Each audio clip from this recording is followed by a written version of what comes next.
The Nativity of John the Baptist. How many of us don't have many stories and images of preparation? Certainly those of us who have had children have stories of pregnancy and labor, of getting the baby's room ready, and so on. But there are so many more ways in which we prepare. When I was a campus minister, I did a shared homily with a wonderful Canadian priest. I talked about what ballet dancers do to prepare their shoes. And he talked about preparing, of course, his hockey stick before a game. And we all prepare meals, don't we? We came from different worlds, but we both understood the metaphor. John the Baptist is all about preparation, and he himself knew that. All three readings tell us, and more. Isaiah prepared to be a prophet, formed by the Lord from the womb.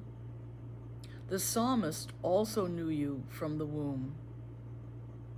Luke's message, in both his books of Acts and the Gospel, situate John the Baptist as the one who prepares the way.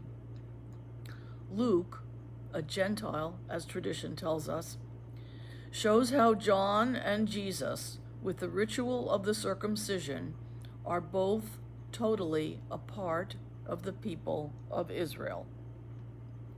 Paul places John in salvation history from King David on, and invites not only the children of Abraham, the people of David, but also those among us who are God-fearers. In the desert, he prepared for his ministry and for that of Jesus, who will also have his time in the desert, just as the chosen people prepared in the desert to enter the promised land. In his public ministry, John prepares the people with a baptism of repentance, and then with exceptional humility in his encounters with Jesus. John, himself of priestly descent through his father Zechariah, and of seemingly miraculous birth, inaugurates the period of fulfillment, but understands from the beginning that he is not the central figure. Even so, he is one of very few saints who have more than one feast day. This one and his death, August 29th, he is the patron saint of tailors, due to our fascination with his clothing, and of monks because of his time in the desert, and perhaps as a member of a monastic community, the Essenes. He is the patron of numerous countries, including French Canada, and of countless churches, many of which have enough of his body parts to circle the globe. But perhaps more importantly, John is also the patron saint of converts to the faith, because he leads people to Christ. What does John the Baptist want to teach us? We who are not prophets, tailors, or monks.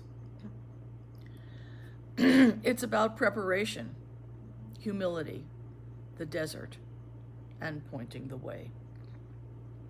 John and Jesus both prepared in the desert, where they learned humility, simplicity, comfort in silence, all things we can learn and relearn. But for us urban dwellers, where do we find the desert? Or something like the desert? It isn't easy, but even mothers and fathers with small children, jobs, and busy lives, if we focus, can make moments of silence in our very own interior desert, perhaps 15 minutes a day. As John pointed the way to Jesus, entering our own interior desert daily, we also point the way to the Lord, who is always waiting patiently for us. And finally, as we point the way to the Lord, our simple practice will point others to Christ as well. As Pope Leo is fond of saying, God never gives up on us.